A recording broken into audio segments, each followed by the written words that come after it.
اللهم ذكري تفكرا وتدبرا بما يتلو لساني من كتابك والفهم له والمعرفة بما عليه والنظر في عجائبه والعمل بذلك ما بقيت إنك على كل شيء قدير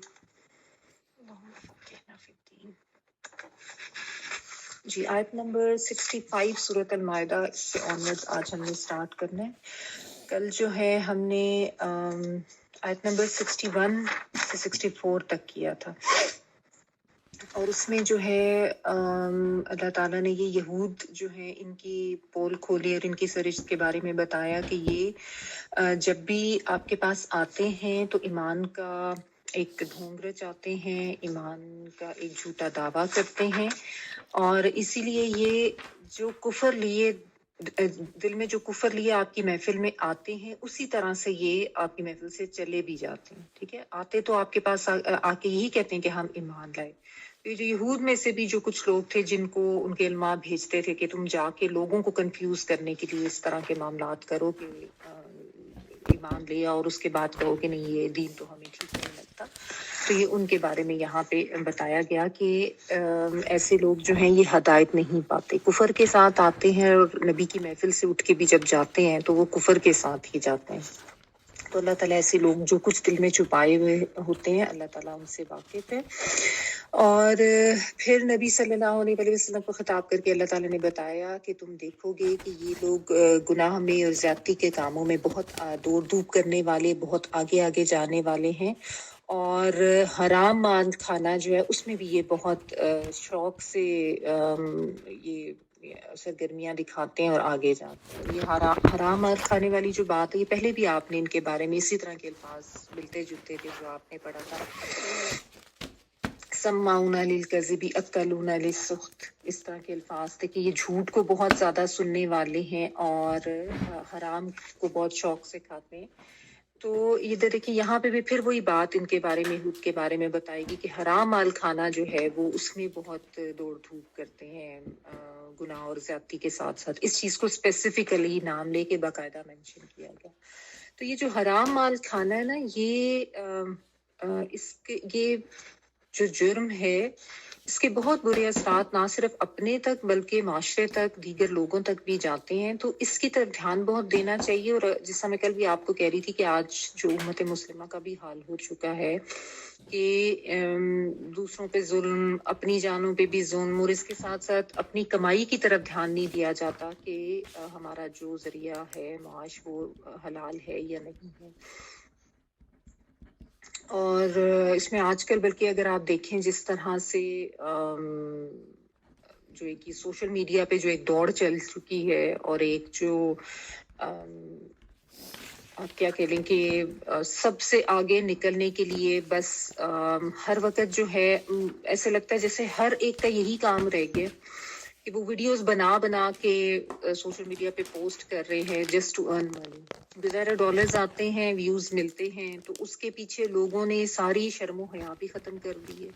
سب اپنے گھروں کی پرائیویسی بھی ختم کر دی ہے، کیا اپنی گھر کی باتیں اور کیا باہر کی باتیں سب برابر کر دی ہے۔ یہ ہمارے گھر میں شادی ہو رہی ہے تو آج یہ دن ہے، تو آج وہ دن ہے، اور یہ اس کے بعد ہم اٹھ رہے ہیں، ہم بیٹھ رہے ہیں، ہم لاؤنج میں بیٹھے ہوئے ہیں، ہم کچن میں کام کریں، یعنی کسی چیز کا کوئی پردہ نہیں اور کسی چیز کا کوئی احساس ہی نہیں ہے کہ ہر انسان کے گھر کی جو ایک پرائیویٹ لائف ہوتی ہے اس کو پرائیویٹ بھی رہنا چاہیے۔ صرف وہ یہ نظر آ رہا ہے کہ ڈالرز آ جائیں گے، ہمیں زیادہ ویوز مل جائیں گے، ہم اپنا چینل ہر بندہ کیا مطلب حیرت ہوتی ہے دیکھ کے کہ گاؤں کے عام سے ان پڑھ لوگ بھی، جھگیوں میں رہنے والے بھی، گھروں میں رہنے والے بھی، سب لگتا ہے بس یہی کام، ہر ایک نے موبائل پکڑا ہوا ہے ہاتھ میں اور اپنی پوری زندگی کی ایک ایک چیز، ایک ایک داستان جو ہے نا وہ لا کے لوگوں کے سامنے رکھ رہے ہیں۔ ہم یہ کپڑے خریدنے گئے، ہم نے یہ پہنا، یہ کیا۔ تو یہ سب کیا ہے اگر آپ اس کو دیکھیں، یہ سارا ایک وہ جو تجالی فتنہ، ایک جو جال پھیلایا گیا ہے نا لوگوں کو یہ ٹریپ کرنے کی طریقے ہیں کہ ان کو اتنا زیادہ مگن کر دو مال کمانے میں کہ اول تو وہ یہی نہ دیکھیں کہ یہ ذریعہ معاش جو ہے وہ حلال بھی ہے یا نہیں.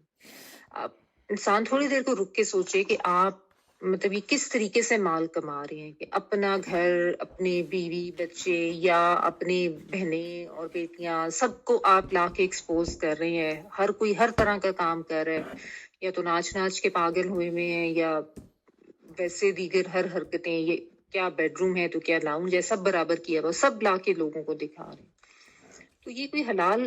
ذریعہ معاش ہے؟ اس کی طرف بھی تھوڑا سوچنا چاہیے، تھوڑا دیکھنا چاہیے کہ یہ نہیں کہ سب کر رہے ہیں تو بس ہم نے بھی کرنا ہے. وہ ہے یہی بیسیکلی کہ دیکھیں وہ سب کر رہے ہیں، اس نے بھی چینل بنایا، اس کو اتنے ڈالرز آنے لگے، فلاں نے بھی بنایا.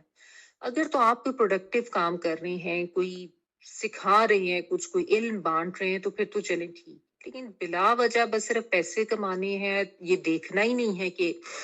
کس طرح سے کمائے جا رہے ہیں، یہ چیز جو ہے نا بہت خطرناک ہے. اور ہمارے دین کی تو بیسک ٹیچنگ ہے حلال مال کھانا، حلال اور طیب جو ہے.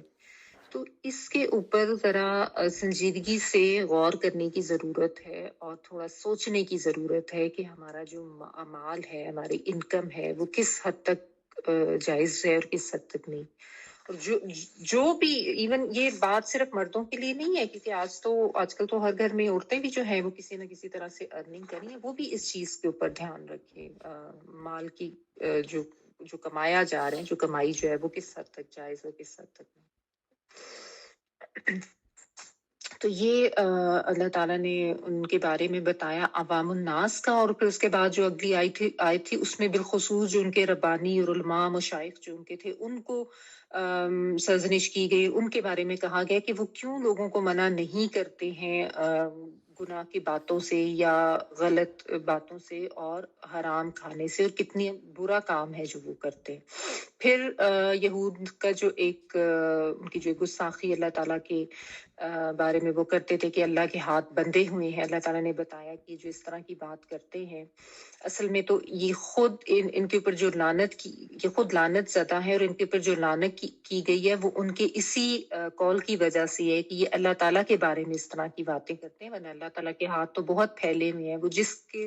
لیے چاہتا ہے، جس مرضی سے، اپنی مرضی سے جیسے چاہتا ہے وہ خرچ کرتا ہے.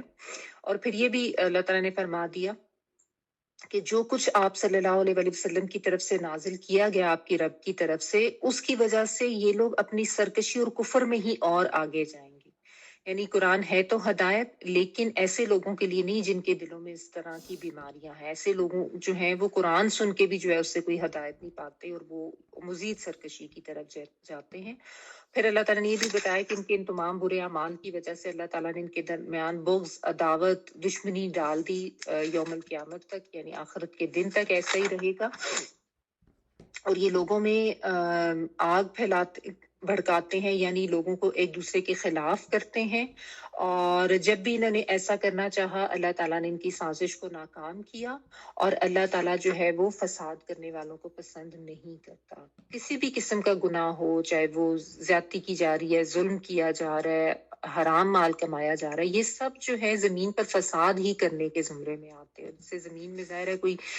امن و امان تو نہیں ہوتا یا اصلاح تو نہیں ہوتی. اور اللہ تعالیٰ نے بتا دیا کہ ایسے لوگوں کو اللہ تعالیٰ پسند نہیں کرتا. ٹھیک ہے، یہاں تک ہم نے کل کیا تھا. آگے سے پڑھ رہی ہوں آیت نمبر 65. وَلَوْ أَنَّ أَهْلَ الْكِتَابِ آمَنُوا وَاتَّقَوْا لَكَفَّرْنَا عَنْهُمْ سَيِّئَاتِهِمْ وَلَأَدْخَلْنَاهُمْ جَنَّاتِ النَّعِيمِ. اور اگر یہ اہل کتاب ایمان لاتے اور تقوی اختیار کرتے تو ہم ان کی تمام برائیاں معاف فرما دیتے اور ضرور انہیں نعمتوں والی جنت میں داخل کرتے. وَلَوْ اور اگر اَنَّ بے شک اہل الکتابی اہل کتاب آمنو ایمان لاتے، وَاتَّقَوْا اور تقوی اختیار کرتے. یہ تقوی والا ہی ورڈ ہے، واو کاف یا اس کا روٹ ورڈ ہوتا ہے کہ اگر وہ تقوی اختیار کرتے، ایمان لاتے، لَكَفَّرْنَا البتہ دور کر دیتے ہم. لام زبر جو ہے البتہ کے لیے، کفرا یکفرو یہ ہٹا دینا، دور کر دینا. روٹ ورڈ وہی ہے کاف فا اور را. ٹھیک ہے، تو کفرنا سے جو ہے یہ دور کر دینا، ختم کر دینا، ہٹا دینا. اور نون الفنا ہم کے لیے آ رہا ہے، البتہ دور کر دیتے ہم انہم ان سے سیئاتہم، سو جو ہے سین واو حمزہ اس سے ہی سیئات برائیوں کے لیے آتا ہے پلورل، سیئاتہم برائیاں ان کی، وَلَأَدْخَلْنَاهُمْ اور البتہ ہم داخل کر دیتے ان کو، دال خا اور لام اور ان پہ نون لکھنا جو ہے وہ ہم کے لیے آ رہا ہے، ٹھیک ہے، داخل کرتے ہم ان کو، ٹھیک ہے، جناتن جنتوں میں، النعیم نعمتوں بھری، نون آئین اور میم۔ اچھا، تو اہل کتاب کے اوپر اللہ تعالیٰ نے جو اہل کتاب کی سرزنش بھی کی اور ان کے جو اعمال تھے وہ واضح کیے، اور ساتھ ان کو یہ بھی بتا دیا کہ اگر یہ ایمان لے آتے، ٹھیک ہے نا، اور اللہ کا تقوی اختیار کرتے تو ان کے بھی گناہ دھل جاتے اور یہ بھی نعمتوں والی جنتوں کے حقدار ہو سکتے تھے۔ یعنی ایک طرح سے اہل کتاب ہے ان کو ایمان لانے کی ترغیب بھی دی جا رہی ہے، ٹھیک ہے، اور سب کو یہ بھی بتایا جا رہا ہے کہ ایمان لانا اور اللہ کا تقوی اختیار کرنا یہ انسان کے گناہ اور زیادتیاں اور اس کی جو برائیاں ہوتی ہیں ان کو دور کرنے کا سبب بھی بنتا ہے، ٹھیک ہے۔ لیکن بات وہ یہ کہ آمنو میں کیا مراد ہے؟ شعوری ایمان، حقیقی ایمان، واقعی یعنی سوچ کے، سمجھ کے، اور پھر ایسا ایمان جو انسان کے عمل میں بھی آئے، یعنی محض ایمان کا زبانی یا ظاہری سا یا وقتی سا دعویٰ نہیں ہونا چاہیے، حقیقی شعوری ایمان ہونا چاہیے اور اس کے مطابق پھر انسان کا عمل بھی ہونا چاہیے۔ اور پھر یہ کہ جب انسان شعوری اور حقیقی ایمان لاتا ہے اور اس کو اللہ کی عظمت کا احساس ہوتا ہے تو پھر اللہ کا تقویٰ بھی دل میں آتا ہے، کیونکہ اللہ کا تقویٰ جب دل میں آتا ہے تو انسان تمام غلط کاموں سے، تمام برائیوں سے بچتا ہے، اور پھر تب ہی وہ اپنی زندگی کا جو منہج ہے وہ یہ بنا لیتا ہے کہ میں نے ہر کام کرتے ہوئے اللہ کی رضا کو دھیان میں رکھنا ہے اور اللہ کی رضا کے لیے کرنا ہے اور اللہ کو راضی کرنے والا کام ہی کرنا، اللہ کی ناراضگی والا کام نہیں کرنا اور کسی اور کو خوش کرنے کے لیے نہیں کرنا، ہر وقت اس کو یہ دھیان رہتا ہے کہ اللہ کو خوش کرنا ہے میں نے، ٹھیک ہے۔ تو یہ دونوں باتیں، ایمان اور تقویٰ، یہ دونوں جو ہیں یہ جنت میں داخلے کی کنجیاں اللہ تعالیٰ نے یہاں پہ بتا دی۔ اور یہ نبی صلی اللہ علیہ وآلہ وسلم کی حدیث بھی ہے کہ اہل کتاب کا ایمان لانا جو ہے وہ ان کو دوہرا اجر دیتا ہے۔ دوہرا اجر کیوں؟ کیونکہ پہلے وہ اپنے نبی پر ایمان لائے اور اپنی کتاب پر، اور اب انہوں نے نبی صلی اللہ علیہ وآلہ وسلم کا زمانہ پا لیا، تو وہ زمانہ پا لیا، یا آج بھی اگر وہ اب نبی صلی اللہ علیہ وآلہ وسلم کے بارے میں جان کے ان پر ایمان لے آتے ہیں اور اسلام قبول کر لیتے ہیں یا اللہ کی کتاب جو ہے اس کو پڑھ لیتے ہیں، سمجھ لیتے ہیں، تو ان کے لیے دوہرا اجر ہے۔ اس کی تو خوشخبری ان کو دی گئی تھی۔ لیکن یہ جو اہل کتاب ہیں یہ اتنی خوشخبریوں کے باوجود بھی اس طرف نہیں آتے تھے، اور بجائے اس کے کہ اس سے ہدایت پاتے الٹا اور سرکشی جو ہے اس میں چلے جاتے تھے۔ تو یہ ساتھ ساتھ اہل کتاب کے جو ہیں ان کی گناہ اور ان کی گمراہیاں اور ان کی جو ضد اور ہٹ دھرمی ہے اس کو نہ صرف یہ کہ واضح کیا جا رہا ہے بلکہ ساتھ ساتھ ان کو ایمان لانے کی ترغیب بھی دی جا رہی ہے کہ ایسا نہیں ہے کہ اگر تم میں سے کوئی ایمان لے آتا ہے تو اس کو فائدہ نہیں ہوگا، اس کے سب گناہ معاف ہو جائیں گے ابھی بھی اگر تم ایمان لے آؤ۔ اور ظاہر ہے آخرت کے حوالے سے بات ہوتی ہے کہ آخرت میں نعمتوں بھری باغات ملیں گے۔ ظاہر ہے اللہ تعالیٰ کی جو جنت ہے وہ اللہ تعالیٰ کی نعمتوں سے بھری ہوئی ہے، بے شمار قسم کی نعمتیں ہیں، وہاں کا خاص لباس، وہاں کی خاص غذا، کھانا پینا، پانی، دودھ، شہد، اس طرح کی نہریں ہیں وہاں پہ، اور اللہ تعالیٰ کی ظاہر نعمتیں اور رحمتیں ہی ہیں اس جنت میں، تو اس کی نوید ان کو دی گئی۔ وَلَوْ أَنَّهُمْ أَقَامُوا التَّوْرَاةَ وَالْإِنْجِيلَ وَمَا أُنْزِلَ إِلَيْهِمْ مِنْ رَبِّهِمْ لَأَكَلُوا مِنْ فَوْقِهِمْ وَمِنْ تَحْتِ أَرْجُلِهِمْ مِنْهُمْ أُمَّةٌ مُقْتَصِدَةٌ وَكَثِيرٌ مِنْهُمْ سَاءَ مَا يَعْمَلُونَ۔ اور اگر یہ لوگ تورات اور انجیل اور ان کی جانب جو کچھ اللہ تعالیٰ کی طرف سے نازل فرمایا گیا ہے اس کے پوری پابند رہتے تو یہ لوگ اپنے اوپر سے اور نیچے سے روزی پاتے اور کھاتے۔ ایک جماعت تو ان میں سے درمیانہ روش کی ہے، باقی ان میں سے بہت سے لوگوں کے اعمال برے ہیں یا برے اعمال کرنے والے ہیں۔ وَلَوْ اور اگر، اَنَّ ہم بے شک وہ، انا بے شک کے لیے آ رہا ہے، ہم وہ کے لیے، اقاموا التوراۃ، اقامو جو ہے نا، قامہ یقوم قاف واو میم سے ہے، اور اس کا مطلب ہوگا کہ قائم کرتے، ٹھیک ہے، اقامو وہ قائم کرتے، التوراۃ والانجیل تورات کو اور انجیل کو، مراد یہ کہ ان کے نظام کو قائم کرتے، وما اور جو انزلہ نازل کیا گیا الیہم ان کی طرف، الہ اور ہم سے مل کے الیہم ان کی طرف، من سے ربہم ان کے رب کی طرف سے، ٹھیک ہے، یعنی ان کے رب کی طرف سے، من ربہم لَأَكَلُوا البتہ وہ کھاتے، لا البتہ کے لیے اور اکلا میں آپ کو کئی دفعہ بتا چکی ہوں کہ کھانے کے لیے آتا ہے، البتہ وہ کھاتے، من فوقہم، فوقہ کہتے ہیں اوپر کو، ٹھیک ہے، فا و قاف، اور وہ من تحتی، تحتی کہتے ہیں نیچے، سماتحت ہوتا ہے نا اردو میں کہتے ہیں، ارجلہم، ارجلہم جو ہے یہ رجل سے ہے، رجل کہتے ہیں پاؤں کو، زبر ہو اگر را کے اوپر رجلم تو اس کا مطلب مرد ہوتا ہے، اور اگر را کے نیچے زیر ہو تو وہ رجل آتا ہے، اس سے ارجلہم، رجل جو ہے وہ پاؤں کے لیے آتا ہے، سوری، ارجلہم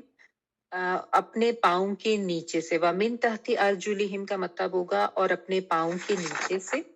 منہم ان میں سے، امتن ایک گروہ یا ایک امت، مقتصدہ،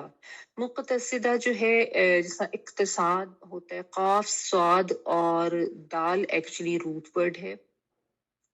بیچ میں جو ہے تا جو ہے وہ باب کی وجہ سے آ گئی ہے، باب افتعال میں جانے کی وجہ سے، ٹھیک ہے، اقتصاد یعنی اس کا مطلب ہوتا ہے کہ افراط و تفرید سے پاک، ٹھیک ہے، القصد جو ہے نا عربی میں اس کا مطلب ہوتا ہے راستے کا سیدھا ہونا، یعنی بیلنس ہونا، افراط و تفرید سے پاک ہونا، تو یہ معتدل یا درمیانہ یا بیلنس اس کے معنوں میں یہ ہے، ٹھیک ہے، منہم امتم مقتصدہ ان میں سے ایک گروہ درمیانہ یا معتدل، یعنی ایک گروہ جو ہے وہ تو ٹھیک ہے، بیلنس ہے، یعنی جو صحیح لوگ ہیں ان کا بھی ذکر کر دیا گیا،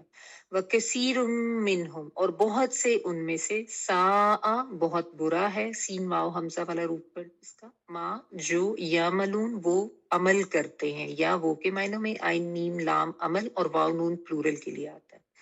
یعنی ان میں سے اکثر جو ہیں وہ تو برے ہی اعمال کرتے ہیں۔ اب یہاں پہ اہل کتاب کو خطاب کر کے ان کے بارے میں بات کہی جا رہی ہے، ان کو ایک اہم جو ان کی کمی یا ان کا گناہ تھا اس کی طرف نظر ان کی کروائی جا رہی ہے، کہ اگر تورات اور انجیل کا نظام تم قائم کرتے، یعنی اقام التورات والانجیل سے مراد یہ ہے کہ انفرادی طور پر بھی اجتماعی طور پر بھی تم اللہ کی ان کتابوں کے احکامات پر عمل کرتے، انفرادی طور پر خود، اور اجتماعی طور پر ان کتابوں کے احکامات کو اور اللہ تعالیٰ کے فیصلوں کو نافذ کرتے، ٹھیک ہے، یعنی جو اوامر بتائے گئے ہیں، جو احکامات دیے گئے ہیں کہ یہ کرنا ہے، ان کے اوپر تم عمل کرتے، اور جو منکر یا نواہی یا جن سے روکا گیا ہے ان سے رک جاتے، ٹھیک ہے، اگر تم یہ کام کرتے تو تمہارے اوپر اللہ تعالیٰ کی رحمتیں نازل ہوتی، یعنی کہنے کا مطلب یہ کہ انہوں نے یہ کام نہیں کیا، یعنی گناہ اور غلطیاں ان کی اپنی تھیں، اور اب یہ اس طرح کی بات اللہ تعالیٰ کے لیے کرتے ہیں کہ اللہ کے ہاتھ جو ہے وہ بندھے ہوئے ہیں، یا اللہ تعالیٰ جو ہے وہ محتاج ہو گیا ہے، نعوذ باللہ ثم نعوذ باللہ، اصل میں تو یہ ان کے اپنے گناہ تھے جن کی وجہ سے ان کے اوپر اللہ تعالیٰ کی طرف سے لعنت کی گئی، اور بار بار ان کے اوپر جو ہے اللہ تعالیٰ کی طرف سے سزائیں آتی تھی، ٹھیک ہے؟ تو اس میں ایک تو اقام التورات والانجیل، یعنی تورات اور انجیل میں جو اللہ تعالیٰ نے ان کو جو اپنا دین کا ایک نظام دیا تھا، اگر اس نظام کو وہ صحیح قائم کرتے، وما انزل الیہم من ربہم اور جو کچھ نازل کیا گیا الیہم ان کی طرف، ان کے رب کی طرف سے، اس سے مراد قرآن مجید ہے، یعنی پہلے تورات انجیل اور اس کے بعد اب قرآن مجید، وہ دونوں بھی اللہ تعالیٰ کی طرف سے ہی نازل کردہ تھیں، اور یہ کتاب بھی اللہ تعالیٰ کی طرف سے ہی نازل کردہ ہے، تو اگر اس پر بھی وہ ایمان لے آتے اور اس کو بھی مان لیتے اور اس کو بھی قائم کرتے، یعنی اسلام لے آتے، یعنی آپ صلی اللہ علیہ وآلہ وسلم کی بعثت سے پہلے تک اپنی کتابوں کو نافذ کرتے، اور آپ صلی اللہ علیہ وآلہ وسلم کی بعثت کے بعد اب قرآن کو مانتے، اس پر بھی عمل کرتے، اس کے بھی نظام کو مانتے اور رائج کرتے، اسلام لے آتے، تو آسمان سے بھی ان کے اوپر اللہ تعالیٰ کی رحمتوں کی بارش ہوتی، اور زمین سے بھی اللہ تعالیٰ کی طرف سے زمین بھی ان کے لیے جو ہے وہ نعمتیں اگلتی، ٹھیک ہے؟ کیونکہ دیکھیں آسمان سے بھی رزق برستا ہے، اور زمین سے بھی اللہ تعالیٰ کی رحمت کے خزانے ہوتے ہیں، آسمان سے بارش ہوتی ہے، اور پھر زمین جو ہے اس میں سبزہ اگتا ہے، اور پھل پھول اور یہ ساری پیداوار، اور پھر زمین کے اندر بھی جو معدنیات ہیں وہ بھی انسانوں کے لیے اللہ تعالیٰ نے خزانے اس میں رکھے ہوئے ہیں۔ تو یہ اس سینس میں بھی ہے، اور کچھ مفسرین نے اس کو فوقہم کو لکھا کہ اگر ظاہری طور پر لے لیں تو اس سے مراد کے ظاہری نعمتیں آتے، یعنی دنیاوی کامیابیاں اور دنیاوی فتوحات، اور ظاہری طور پر یعنی جو چیزیں نظر آتی ہیں وہ نعمتیں مراد لی ہیں بعض نے، اور بعض نے تحتی سے اس سے جو ہے مانوی یا مخفی جو نعمتیں ہیں، یعنی جیسے ایمان کا مل جانا، ہدایت کا مل جانا، یہ چیزیں مراد۔ تو وہ انہوں نے یہ لکھا کہ فوقہم اور تحتہم سے مراد یہ بھی ہے کہ ظاہری اور مخفی دونوں طرح کی نعمتیں جو ہیں وہ ان کے اوپر اللہ تعالیٰ کی طرف سے ہوتی ہیں۔ یعنی اس سے یہ اصول پتہ چلا کہ اللہ تعالیٰ کی کتاب کی پیروی اور اللہ تعالیٰ کے بتائے ہوئے دین کے نظام کو قائم کرنے سے دنیا میں اللہ تعالیٰ کی طرف سے رحمتیں نازل ہوتی ہیں، آسمان اور زمین دونوں سے نعمتوں کا نزول ہوتا ہے۔ یعنی کہنے کا مطلب یہ کہ نعمتوں کی کثرت ہوتی ہے، اللہ تعالیٰ کی اتنی رحمت ہوتی ہے، ٹھیک ہے؟ تو آج جو ہمارا حال ہو چکا ہے نا، یہ اسی وجہ سے ہے کہ اللہ تعالیٰ نے جو اپنی کتاب ہمارے ہاتھ میں دی تھی، ہم نے اس کتاب کی نہ قدر کی، نہ اس کی اہمیت کو سمجھا، نہ اس کو سمجھ کے پڑھنے کی کوشش کی، اور اسی وجہ سے آج ہمارے لیے جو تباہی ہے جو وہ ہمارا مقدر بنی ہوئی ہے، کیونکہ ہم خود اس خزانے سے دور ہو گئے نا۔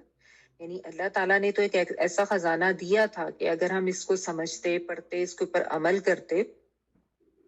تو ظاہری، مانوی یا ہر طرح کی کامیابیاں ملتی ہیں، آسمان سے بھی اللہ کی رحمت نازل ہوتی رہی اور زمین سے بھی۔ لیکن آج ہم دیکھتے ہیں کہ ہر طرف سے ایسے لگتا ہے جیسے اللہ تعالیٰ کی طرف سے پکڑ ہے یا سزا ہے،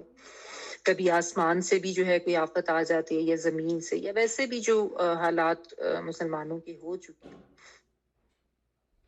تو یہ اسی وجہ سے ہی ہے کہ حاملین کتاب ہونے کے باوجود ہم نے بھی اس کتاب کا حق ادا نہیں کیا، ہم نے اس کی اہمیت کو نہیں سمجھا، ہم نے اس کو سمجھا نہیں، پڑھا نہیں، اور اس کو عمل اس کے اوپر نہیں کیا۔ عمل کرنے کی بجائے ہم نے قرآن کو عملیات کی کتاب بنا چھوڑا ہے۔ یعنی ہم اپنی کتاب کو جو ہے اس کا حق کتنا ادا کرتے ہیں، یہ اگر ہم سب آنیسٹلی سوال کو رکھیں اپنے سامنے، اس پہ غور کریں، تو ہم نے تو بس اتنا ہی دین لیا جتنا ہمارے گھر والوں نے بتا دیا، جو آباء و اجداد نے کر لیا، جو رسوم و رواج ہم نے اپنے ارد گرد ہوتے ہوئے دیکھ لیا، ہم نے تو بس اسی کو دین سمجھا نا، چاہے اس میں بدعات تھیں، چاہے اس میں غیر شرعی، غیر مسنون اعمال تھے، ہم انہی کو لے کے بیٹھے رہتے ہیں۔ اور جو ہدایت کی کتاب ہاتھ میں تھی اس کو ہم نے بس اس لیے رکھ لیا کہ وقتاً فوقتاً کبھی کسی نے کوئی سورہ یاسین پڑھ لی یا سورۃ الملک پڑھ لی، بس اتنا ہی، یعنی وہ ثواب کمانے تک تو رکھا، ہدایت تک تو ہم گئے ہی نہیں۔ ہدایت تو تب ملتی جب ہم اس کو سمجھ کے پڑھتے، یا رمضان بس ایک دفعہ قرآن مجید ہم نے گھروں میں پڑھ لیا، بس اتنا ہی رکھا ہوا ہے نا ہم نے اپنا قرآن سے رشتہ، اور بعض کا تو اتنا بھی نہیں ہے۔ تو یہ اقامت میں نہیں آتا، یعنی اقامہ یقومو تو ہوتا ہے کہ پورا ایک نظام زندگی ایسا قائم کرنا جس میں تمام جو قوانین ہیں وہ اللہ تعالیٰ کے بتائے ہوئے ہوں، اور ان قوانین پر سختی سے انسان خود بھی کاربند ہو، اور ایک حکومتی نظام بھی ایسا ہونا چاہیے کہ لوگوں کو بھی جو ہے انہی قوانین کے تحت رکھا جائے، اور ان کو بھی اسی طرف لایا جائے کہ وہ اپنی زندگیاں اسی نظام کے مطابق گزاریں۔ آج اللہ کے دین جو ہے وہ بطور نظام تو کہیں پہ بھی نہیں ہے، ایک مذہب ہے بس، جس کو آپ کہہ سکتے ہیں کہ ہمارا مذہب جو ہے وہ اسلام ہے، دین نہیں ہے۔ دین جو ہے وہ قائم کیا جاتا ہے۔ اقامت دین جو ہے نا، اگر اس اصطلاح کو ہم سمجھیں تو وہ نہیں ہے. آج ہم کہتے تو یہی ہے کہ ہمارا ملک جو ہے وہ اسلامی ملک ہے، لیکن اس میں دین قائم نہیں ہوا ہوا. بس ہم نے اب ایک مذہب ہے جو اپنایا ہوا ہے کہ ہم نمازیں پڑھ لیتے ہیں، ہم روزے رکھ لیتے ہیں، ہم زکوٰۃ بھی دے دیتے ہیں، جس کی استطاعت ہوتی ہے وہ حج بھی کر لیتے ہیں. لیکن اللہ تعالیٰ کا دین جو ہے وہ صرف عبادات تک تو نہیں ہے نا، وہ تو ایک پورے اس میں تو قوانین دیے گئے ہیں، حدود بتائی گئی ہیں، عقائد ہیں جن کو اتنے اچھے طریقے سے واضح کیا گیا ہے، لیکن اس کی طرف تو کسی نے دھیان ہی نہیں دیا کہ اللہ تعالیٰ کی بڑائی کا، اللہ تعالیٰ کی وحدانیت کا، ایک اللہ تعالیٰ کی حاکمیت کا ایک نظام ہونا چاہیے. تو یہی غلطیاں ان لوگوں نے بھی کی تھی، اور انفارچونیٹلی آج یہی غلطیاں مسلمان بھی کر رہے ہیں، تو ان سے سیکھنے کی ضرورت ہے. پھر اسی آیت میں اللہ تعالیٰ نے یہ بھی بتا دیا کہ ان میں سے ایک جو امت یا ایک گروہ ایسا ہے جو درمیانہ ہے یا معتدل. یہ دیکھیں قرآن مجید میں جب بھی بات ہوتی ہے ہمیشہ عدل و انصاف کے ساتھ بات ہوتی ہے، یعنی سب کو اس لپیٹ میں نہیں لیا جاتا. جو اہل کتاب میں سے تھے جو ایمان لے آتے تھے ان کو علیحدہ سے ان کی بھی تعریف کی جاتی ہے، یا ان کے بارے میں یہ کہا جاتا ہے. سب کو ایک ہی لپیٹ میں لے کے بات نہیں کی جاتی قرآن مجید میں، کہ ان میں سے کچھ ایسے ہیں جو معتدل راہ پر ہیں، یعنی جو متوازن ہیں، یعنی جن کے اندر بغض کی اور دشمنی کی اتنی انتہا نہیں ہے. یعنی یہ انتہا پسندی تھی نا ان کی، کہ یہ اپنی دشمنی میں اتنے آگے نکل گئے تھے کہ سامنے واضح حق جس کا ان کو پتہ بھی تھا اس کو یہ نہیں مانتے تھے. تو جب انسان معتدل ہوتا ہے تو پھر وہ اس طرح کے شدت پسند رویے کا شکار نہیں ہوتا، نہ وہ اتنا زیادہ انتہا پسند ہوتا ہے. اس لیے یہ معتدل کا ورڈ یہاں پہ اللہ تعالیٰ نے کیا کہ کچھ لوگ ایسے بھی ہیں جو کہ ایمان لے بھی آئے ہیں، یا وہ اس قسم کی ہٹ دھرمی اور ضد کا شکار نہیں ہے، لیکن اکثر جو ان میں سے ہیں ان کے اعمال برے ہی ہیں.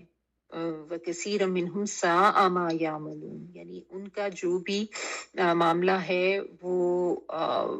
چاہے انفرادی لیول پر آپ دیکھ لیں یا اجتماعی لیول پر آپ دیکھ لیں، وہ برائی کا ہی معاملہ ہے. یعنی وہ برائیاں ہی کما رہے ہیں، وہ فساد ہی پھیلا رہے ہیں. نبی صلی اللہ علیہ وآلہ وسلم سے انہوں نے دشمنی بھی رکھی ہے، اس کتاب سے بھی دشمنی رکھی ہے، اور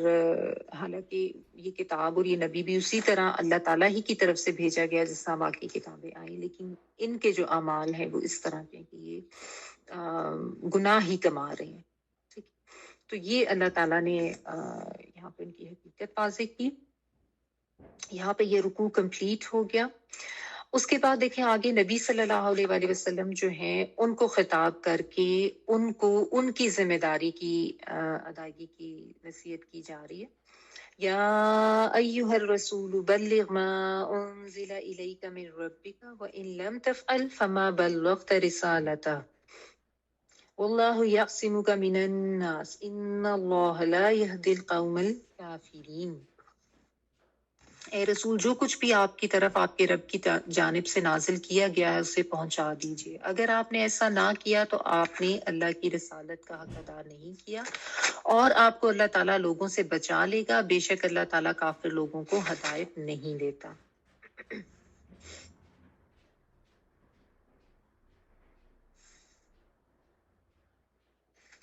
یا ایھا الرسول، اے رسول. یا ایھا مطلب یا کا بھی اے ہی ہوتا ہے، ایھا جو ہے ذرا تھوڑا تعظیماً کہنے کے لیے یا ایھا کا ورڈ آتا ہے. اور الرسول یا ایھا الرسول، اے رسول، بلغ پہنچا دیجیے، با لام اور غین ابلاغ اردو میں بھی ہم کہتے ہیں نا، تو اس کا مطلب ہوتا ہے پہنچا دینا، کمیونیکیٹ کر دینا. بلغ یبلغ تبلیغ، تھوڑا تھوڑا کر کے پہنچانا، باب تفعیل میں سے ہے. تو پہنچا دیجئے ماں جو انزلہ نازل کیا گیا الیکا آپ کی طرف، من ربکا آپ کے رب کی طرف سے. ٹھیک ہے، کا جو ہے وہ تم کے لیے، آپ کے لیے. ٹھیک ہے، آپ کے رب کی طرف سے جو آپ پر نازل کیا گیا اس کو پہنچا دیجئے. و اور ان اگر لم نہیں تفعل تم نے کیا، تا تم کے لیے آ رہا ہے، فاعل نام فیل ہوتا ہے نا کوئی بھی کام. ٹھیک ہے، اور اگر نہ آپ نے کیا، فما تو نہیں، بلغتا پہنچایا آپ نے، بلغتا بالام کا پہنچانا، اور تا زبر تا جو ہے وہ تم کے لیے آ رہی ہے، ٹھیک ہے؟ تو نہیں پہنچایا آپ نے رسالتہ پیغام کو اس کے، ٹھیک ہے؟ رسالہ یا را سین لام، اردو میں بھی ہم اسی سے کرتے ہیں. تو رسالتہ پیغام کو اس کے، ہو سے مراد اللہ تعالیٰ، یعنی ہو کی ضمیر اللہ تعالیٰ کی طرف جا رہی ہے. وَإِن لَمْ تَفْعَلْ فَمَا بَلَّغْتَ رِسَالَتَهُ، اور اگر آپ نے یہ نہ کیا تو پھر آپ نے اس کے پیغام کو نہیں پہنچایا. واللہ، اور اللہ تعالیٰ یعصمک کا بچائے گا آپ کو، یا وہ کے معنوں میں عین صاد میم جو ہے یہ بچانا، یعنی کسی چیز کو اپنے پاس روک کر یا اپنی حفاظت میں لے کر کسی ایسی مشکل سے بچانا کہ جس سے وہ ضائع ہو جائے یا اس کے ضائع ہونے کا خدشہ ہو، اس طریقے سے بچانے کے لیے معنوں میں آتا ہے. اعتصام کا ورڈ بھی آپ پڑھ چکے. یعصمو کا بچائے گا آپ کو من الناسی لوگوں سے، ناس جو ہے لوگوں کے لیے. انا بے شک اللہ اللہ تعالیٰ لا نہیں یہدی وہ ہدایت دیتا القوم الکافرین کافر قوم کو.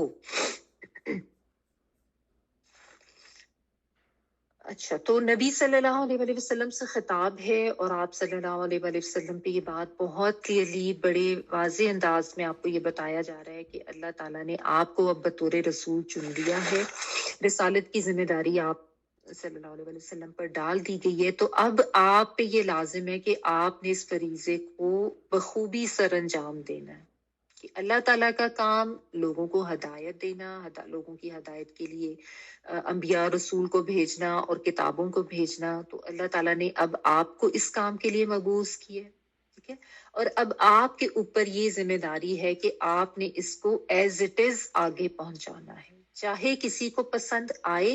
یا نہ آئے، چاہے کسی کی مرضی کی بات ہو یا مرضی کی خلاف ہو. یعنی کوئی آپ کو رسول مانے نہ مانے، کوئی اس بات پر اعتراض کرے کہ یہ ٹھیک نہیں ہے یا نہ کرے، یہ اس چیز سے کوئی فرق نہیں پڑتا. اللہ تعالیٰ نے آپ کو چن لیا، اب آپ کے ذمہ یہ ہے پہنچا دینا جو بھی آپ کی طرف سے نازل کیا گیا ہے. یعنی ایک ایک چیز آپ نے بھی پہنچانی ہے. دیکھنے میں تو یہ بظاہر بڑی نارمل سی ایک آیت لگ رہی ہے، ایھا رسول بلغ ما انزل الیک من ربک وان لم تفعل فما بلغت رسالتہ. لیکن یہ بہت آپ اگر دیکھیں تو ایک سخت سی آیت ہے، یا بہت سخت تنبیہ کی جا رہی ہے کہ اگر آپ نے یہ نہیں کیا تو پھر اس کا مطلب یہ کہ آپ نے اس پیغام کو اس طرح سے نہیں پہنچایا جس طریقے سے پہنچانا تھا. حالانکہ ظاہر ہے نبی صلی اللہ علیہ وسلم سے ایسی کوئی بات تو ایکسپیکٹ ہی نہیں کی جا سکتی کہ آپ اللہ کا پیغام نہیں پہنچاتے، لیکن ایک طرح سے یعنی نصیحت کی جا رہی، اور ایک طرح سے باقی سب کو بھی سمجھایا جا رہا کہ نبی صلی اللہ علیہ وسلم نے جو اللہ تعالیٰ کی طرف سے ان کو بتایا گیا وہ ایز اٹ از انہوں نے لوگوں تک پہنچا دیا. تو کیونکہ اصل میں یہ کام تو بہت مشکل کام تھا نا، کوئی آسان کام تو نہیں تھا. نبوت کی ذمہ داری، وہ بھی اس قسم کے ماحول میں، اور پھر اتنی لوگ دشمنی کر رہے تھے، اتنی لوگ مخالفت کر رہے تھے، بات بات پہ ناراض ہوتے تھے، اور بات بات پہ کوئی مختلف قسم کی آپشنز لے کے آ جاتے تھے کہ آپ ایسے کر لیں تو ہم مان لیں گے، ویسے کر لیں تو مان لیں گے، یا آپ یہ نہ کہیں یا آپ وہ نہ کہیں. تو اس لیے اللہ سبحانہ تعالیٰ نے یہاں پہ اس حقیقت کو بالکل واضح کر دیا کہ آپ نے کسی کی بات نہیں سننی، کسی کے کہنے میں نہیں آنا. آپ کو جو کچھ بتایا گیا آپ نے ایک ایک چیز منو ان اسی طرح سے ایز اٹ از پہنچانی ہے. اگر آپ نے کوئی تھوڑا سا بھی پارٹ، تھوڑا سا حصہ بھی نہیں پہنچایا تو گویا آپ نے اپنا کام پورا نہ کیا. ٹھیک ہے، تو آپ لوگوں سے نہ ڈرے، کیونکہ اللہ تعالیٰ آپ کو لوگوں سے بچائے گا. کیونکہ لوگوں کی طرف سے ظاہر ہے بہت زیادہ مخالفت بھی تھی اور بہت زیادہ دشمنی بھی ہو رہی تھی، اور اپنی ضد اور تعصب میں آ کے وہ ہر طرح کی حرکتیں کر رہے تھے. تو اس لیے اللہ تعالیٰ نے ان کے بارے میں بتا دیا کہ ان کی طرف سے آپ خوف نہ کریں، کیونکہ ایک نیچرل چیز ہے نا ظاہر. اور نبی صلی اللہ علیہ وسلم سے تو آپ کو پتہ ہے کہ اتنے قاتلانہ حملے بھی اتنی دفعہ کیے گئے تھے، اور بہت زیادہ یعنی ہر وقت ایک خطرہ رہتا تھا ان کی طرف سے. اور واقعی یہ بات بھی ہے کہ نبی صلی اللہ علیہ وسلم نے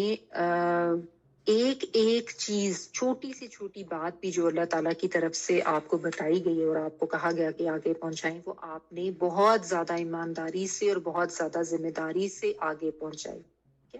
تو یہ بھی ایک طرح سے اس قرآن کی صداقت کا ثبوت ہے کہ اس میں سے کچھ نہیں بچا، کچھ چھوڑا نہیں، جو اللہ تعالیٰ نے بتایا وہ اس قرآن مجید میں اللہ تعالیٰ نے بتا دی، نبی صلی اللہ علیہ وسلم کو کہا تو آپ صلی اللہ علیہ وسلم نے لوگوں کو وہ بتا دیا. یعنی کچھ ایسی بھی آیات تھی جس میں نبی صلی اللہ علیہ وسلم کو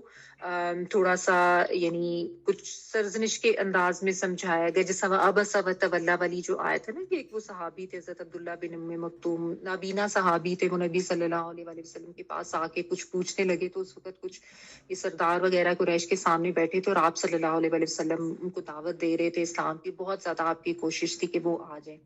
تو نبی صلی اللہ علیہ وسلم نے ان کو دیکھا اور ان سے صرف ان کو تھوڑا سا اگنور کیا، لائک جس طرح ہوتا ہے نا سم ٹائمس آپ کہتے ہیں کہ اچھا میں اس کو بعد میں اس سے بات کر لوں، اور پھر آپ وہ جو سردار سامنے بیٹھے تھے ان کی طرف متوجہ ہو گئی. تو اتنی سی بھی بات جو ہے وہ بھی اس کی بھی گرفت ہوئی اور اللہ تعالیٰ نے کہا عبس وتولی کہ تم نے ان سے تیوری چڑھائی اور منہ پھیر لیا. اور پھر اس میں آگے یہ بھی تھی، یعنی کہ آگے یہ بھی آتا ہے کہ اللہ کا ایک بندہ جو جس کے دل میں ایمان تھا اور وہ اس ایمان کے ساتھ تمہارے سامنے آیا تھا، تم نے اس سے رخ پھیر لیا اور ان لوگوں کی طرف متوجہ ہو گئے جو اللہ تعالیٰ کی طرف اور اس کی باتوں کی طرف آتے ہی نہیں ہیں. تو یعنی اتنی چھوٹی سی بھی بات تھی اور اس کو بھی نبی صلی اللہ علیہ وسلم نے چھپایا نہیں، حالانکہ یہ ایک طرح سے ان کو سرزنش کی گئی تھی، لیکن وہ بات بھی ایز اٹ از قرآن مجید میں ہمیں ملتی ہے. پھر جیسے وہ جو حضرت زید بن حارثہ اور وہ جو سارا واقعہ ہے کہ ان کی جو جن سے ان کی شادی ہوئی تھی، جو نبی صلی اللہ علیہ وسلم کی کزن تھی حضرت زینب، ان سے جب ان کا نکاح ختم ہوا حضرت زید بن حارثہ کا، اور نبی صلی اللہ علیہ وسلم کو کہا جا رہا تھا اور آپ صلی اللہ علیہ وسلم ان سے نکاح کرنے سے گریز کر رہے تھے کہ لوگ جو ہے باتیں کریں گے کس نے اپنے متبنہ سے کی جو متعلقہ تھی اس سے شادی کی. متبنہ ہوتا ہے جو لے پالک ہوتا ہے. تو حضرت زید بن حارثہ جو ہے وہ نبی صلی اللہ علیہ وسلم کے ویسے تو غلام تھے، آپ ان کو آزاد کر دیا تو بیٹے کی طرح رکھا ہوا. اور عربوں میں جو ہے وہ متبنہ بھی جو ہے وہ اس کو ریئل بیٹے کی طرح ہی سمجھتے تھے، اور اس کی اگر جو بیوہ یا متعلقہ ہوتی تھی اس سے وہ شادی نہیں کرتے تھے. تو اس بات پر بھی اللہ تعالیٰ نے وہاں پہ بھی نبی صلی اللہ علیہ وسلم کو جو کچھ کہا کہ آپ جو ہے وہ دل میں چھپا رہے تھے اور نہیں کرنا چاہتے، وہ آیات بھی ایز اٹ از ہمیں قرآن مجید میں ملتی ہیں. تو اس لیے کوئی یہ سوچ ہی نہیں سکتا، یا ایسا سوچنا بھی غلط ہے کہ نبی صلی اللہ علیہ وسلم نے کچھ بھی جو تھا وہ چھپایا، یا کچھ بھی جو تھا وہ پہنچانے میں ہمیں تک پہنچانے میں یا ہمیں آگے بتانے میں کوئی ذرا سی بھی کمی کی. بلکہ حضرت عائشہ رضی اللہ تعالیٰ عنہا یہ فرماتی ہیں کہ جو شخص یہ گمان کرے کہ آپ صلی اللہ علیہ وسلم نے کچھ چھپایا تو اس نے جھوٹ کہا. کوئی ایسی چیز نہیں تھی کہ جس کو اللہ تعالیٰ نے بتایا ہو اور نبی صلی اللہ علیہ وسلم نے آگے پہنچایا نہ. اور حجۃ الوداع کے موقع پہ بھی ہمیں یہ پتہ چلتا ہے کہ آپ صلی اللہ علیہ وسلم نے پھر اتنا جو بڑا مجمع تھا اس سے خطاب کرتے ہوئے یہی کہا تھا کہ کیا میں نے اللہ کا پیغام تم تک پہنچا دیا؟ تو لوگوں نے کہا تھا کہ ہاں آپ نے اللہ کا پیغام ایمانداری سے ذمہ داری سے ہم تک پہنچا دیا. تو پھر نبی صلی اللہ علیہ وسلم نے اس وقت بھی آسمان کی طرف منہ اٹھا کے کہا تھا اللہم اشہد اللہم اشہد اللہم اشہد 3 دفعہ کہ یا اللہ تو گواہ رہنا، یا اللہ تو گواہ رہنا. اور پھر کہتے ہیں کہ آپ اپنے آخری ایام میں بھی جو مرض الموت تھا آپ کا، اس مرض میں بھی آپ نے اپنے چہرے سے ایسے کپڑا ہٹایا اور آپ یہی کہتے تھے کہ یا اللہ میں نے اپنی ذمہ داری ادا کر دی، یا اللہ تو گواہ رہنا. یعنی آپ کو خود بھی اتنا زیادہ اس بارے نبوت کا احساس تھا اور اپنی ذمہ داری کا احساس تھا. تو پھر ہم نے ابھی اس سورۃ المائدہ کی شروع میں بھی جو آیت پڑھی تھی، آیت نمبر 3، الیوم اکملت لکم دینکم واتممت علیکم نعمتی ورضیت لکم الاسلام دینا، کہ آج کے دن میں نے تم پر اپنا دین مکمل کر دیا، تم پر اپنی نعمت کا اتمام کر دیا، یعنی پوری کر دی، اور تمہارے لیے دین اسلام کو چنا. حجۃ الوداع کے موقع پہ یہ بھی تھی آیت. تو اس سے بھی یہ پتہ چلتا ہے کہ اللہ تعالیٰ کا دین بالکل مکمل اور کمپلیٹ صورت میں ہمارے تک پہنچا ہے. نہ اس میں کسی اضافے کی گنجائش ہے، نہ اس میں کسی کمی کی گنجائش ہے، نہ آپ صلی اللہ علیہ وسلم نے اس میں کچھ ایڈیشن کی، نہ کچھ اس میں سے سبٹریکشن کی. ایز اٹ از ہمیں پہنچایا. تو آج ہم پہ اب یہ ذمہ داری ہے کہ اب ہم نے بھی اس کو آگے پہنچانا ہے اور ایز اٹ از پہنچانا ہے. یعنی پہلے صحابہ کرام، کیونکہ نبی صلی اللہ علیہ وآلہ وسلم نے یہ حجۃ الوداع کے موقع پہ بھی یہی کہا تھا کہ تم میں سے اب جو حاضر ہے وہ غائب کو یہ بات سب پہنچا دے اور یہ دین پہنچا دے. اور صحابہ کرام نے اپنی ذمہ داری بہت آنیسٹلی اور بہت اچھی طرح سے ادا کی. اس کے بعد پھر جو تابعین تھے، یعنی ان کے پیچھے آنے والے، انہوں نے بھی اس کو آگے پہنچایا. پھر تبع تابعین، ان کے پیچھے آنے والے جو تھے، اور پھر اس طرح سلسلہ در سلسلہ چلتے چلتے آج ہمارے ہاتھوں میں ہے یہ ہمارا دین اور قرآن اور اس اللہ تعالیٰ کے سب احکامات. تو پھر اب ہمارے اوپر بھی یہی ذمہ داری آتی ہے کہ ہم نے بھی اس کو آگے پہنچانا ہے، جس حد تک جس کی جو کیپیسٹی ہے اس حد تک اس کو آگے پہنچانا ہے. جیسا نبی صلی اللہ علیہ وآلہ وسلم کی حدیث ہے نا، بلغوا انی ولو آیا، کہ میرے سے سن کر آگے پہنچا دو، خواہ ایک بھی آیت ہو، ایک بھی آیت. یعنی کسی کو کوئی ایک بھی آیت کوئی پتہ چلتی ہے تو وہ اس کو آگے پہنچائے. تو ہر ایک پر انفرادی طور پر تو یہ ذمہ داری آتی ہے. آپ اپنے گھر میں بطور ماں یا بطور بہن یا بطور بیوی جو بھی ہے، آپ اپنا حق، آپ اپنا فرض جو ہے وہ ادا کریں کہ اس کو جو ہے سن کے آگے پہنچا دیں. کسی وقت کوئی آیت ہوتا ہے، آپ کبھی کچھ سنتے ہیں، کوئی لیکچر، کوئی تفسیر یا اس طرح کی کوئی بات تو آپ کو اچھی لگتی ہے تو اپنے بچوں تک پہنچائیں. بچے تو ہماری ذمہ داری ہے نا. ضروری نہیں ہے کہ ہر ایک کوئی اس طرح سے تبلیغ ہی کرنے نکلے یا کوئی کلاس لے کر بیٹھے. اپنے اپنے لیول پر اپنے بچوں تک، اپنے گھر والوں تک، بہن بھائیوں تک، دوست احباب تک، رشتہ داروں تک، جو بھی بات آپ جس طریقے سے بتا سکتے ہیں، سمجھا سکتے ہیں، اچھے طریقے سے حکمت کے ساتھ آپ اللہ کی بات کو آگے پہنچائیں اور اپنا اپنا حصہ ڈالیں اس قرآن کو آگے پہنچانے.